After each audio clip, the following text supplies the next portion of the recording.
The gentleman from Massachusetts, Mr. Neal, has 9 minutes remaining. The gentleman from Texas, Mr. Brady, has 11 minutes remaining. The chair recognizes the gentleman from Massachusetts. Thank you, Mr. Speaker. I am pleased at this time to yield 1 minute to the gentleman from Maryland, the majority leader and a real champion of this institution, Mr. Hoyer. The gentleman from Maryland is recognized for 1 minute.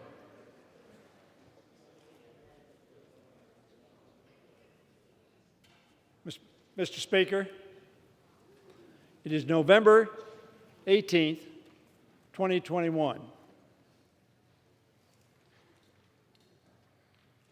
Those of us who serve in the Congress of the United States on this date will be able to tell our children and our children's children that we were there when the United States Congress passed one of the most transformational bills in the history of the Congress for the people.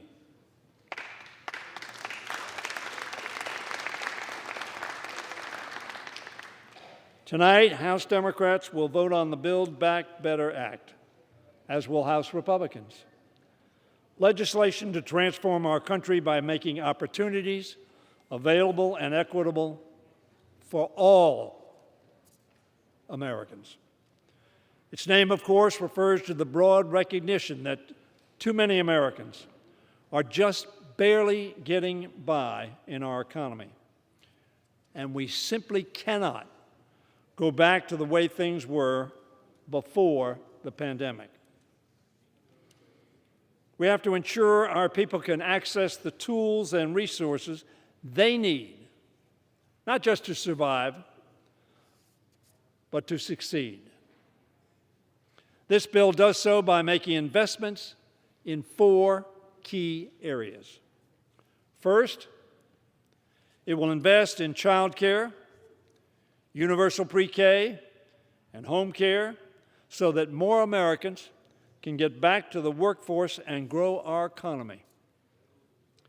Secondly, it further expands the Affordable Care Act coverage, reduces out-of-pocket costs, caps insulin at $35 for everyone, and finally gives Medicare the tools and authority to negotiate lower drug prices for seniors, just as we do for veterans.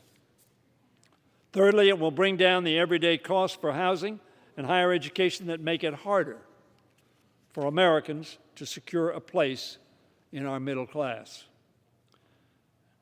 And fourth, the Build Back Better Act makes the largest commitment toward addressing the climate crisis ever considered by any nation in history.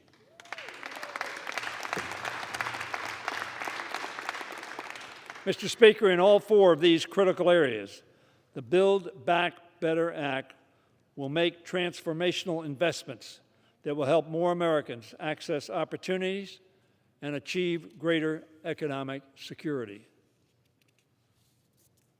This bill is truly for the people, not just those who have much, but those who have too little.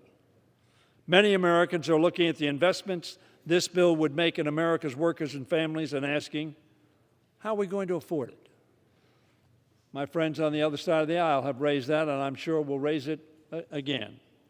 First and foremost, Mr. Speaker, this bill does not raise taxes from households or small businesses earning less than $400,000 a year.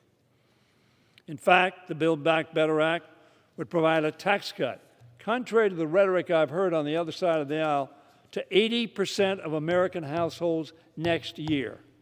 Not only that, but it will raise revenue, according to the Treasury Department and outside analysis. My Republican friends should be excited that we give a tax cut essentially to 80% of Americans, not just 1%.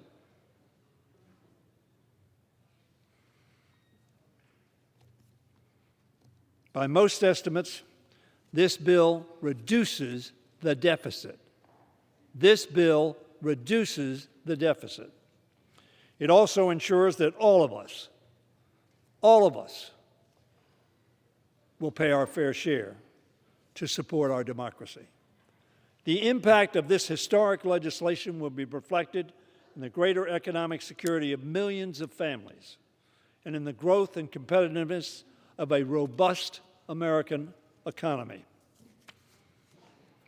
President Biden said, in fact, very truthfully, this will be transformational.